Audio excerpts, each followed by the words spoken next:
Welcome. Let's talk about media and communication. Let's start with a question. Greenwashing or genuine green giant? With George DeCaius, we explore the International Maritime Organization's social media practices and policy branding in the fight against climate change. We will expose gaps between online profile and real action. Rodrigo Silva, as always, let's talk about media and communication.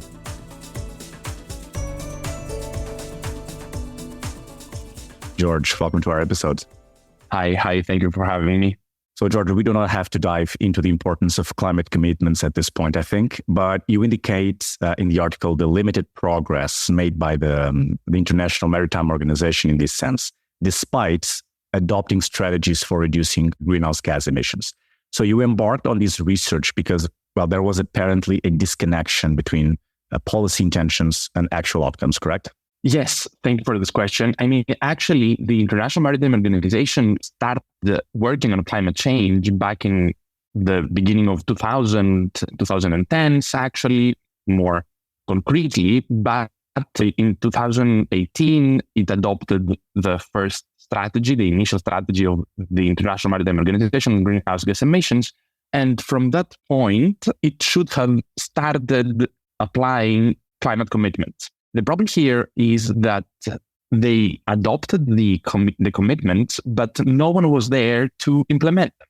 So the problem here was, and that was the starting point of my research, that who would implement those commitments and how the International Maritime Organization showcases that it actually does climate action when no one actually implements it. Okay, so can you tell us about our findings? Yes. So the findings are that, it's quite simple.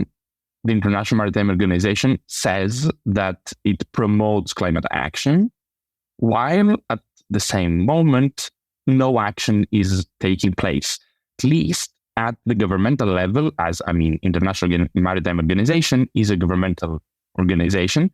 The thing is that no country actually adopts climate regulations for shipping. The only exemption is the European Union, of course, but again, the implementation is still quite far. You mentioned in the article, this was very interesting, that the International Maritime Organization, what this allows is to set its own narrative on climate fighting, while the impact on international shipping regulations, as you said, is not really enforced. So tell me more about that and some other practical implications.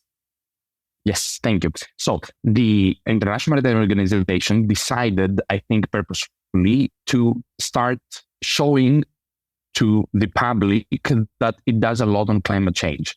So it started consistently uploading posts on X, formerly Twitter, known as Twitter, that its action actually contribute to the fight against climate change.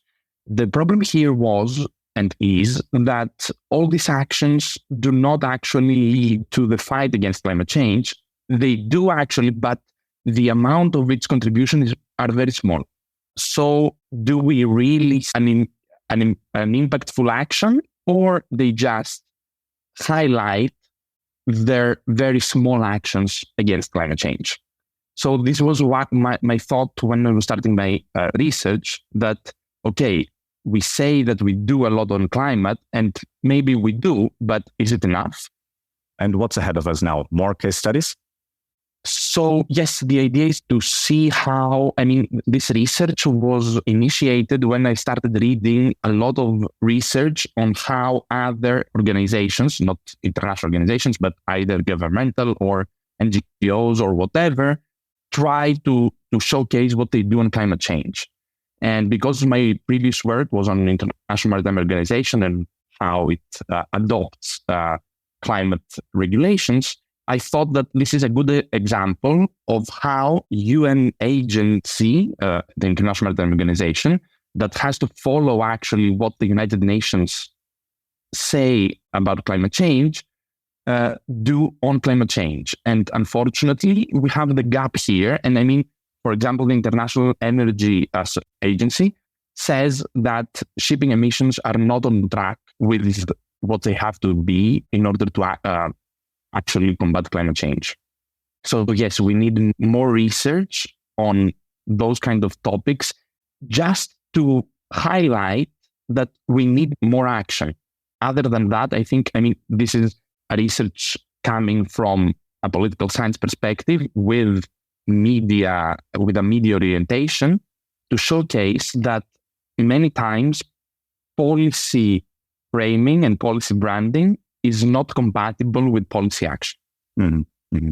And I want to follow up on that and to know your personal thoughts on this. What struck you the most? But first, so I have a question for you. I'll enjoy my role as moderator, of course. So you mentioned, so when you start the research, what I want to ask you is, how can the stakeholders, governments or NGOs or individuals, how can they use these findings from this study to hold international organizations accountable? And then to hear your personal thoughts on the study. So what struck you the most? Yes, thanks. So, well, the idea behind this research was that, come on, we have so much research on climate change. We know exactly what we need to do, but who does it? And I think, and this is exactly, the problem here is that I think that no one is ready yet to actually do and implement climate action. So we have we have all the governmental institutions in all levels that are not ready yet to actually implement climate change policies and contribute to the fight against climate change. So I don't think that this study is going to be very useful for governmental institutions, but for NGOs or civil society, etc., it might be very useful to learn how to understand whether the actions that the organizations say that they do are actually contributing or not to the combating of climate change. So, George, to close this episode in the best way possible, this has been an episode full of very good punchlines. If there is anything you want our audience to remember about this talk in no more than 2 sentences, what would it be? Well, I'm going to repeat myself and say that if we want the fight against climate change to be successful, we need to start actually implementing climate measures. We have many climate measures that are very good, but no one actually implements them. So we need action and not dead letters going around in the global sphere. Perfect. Great lesson. George, thank you very much.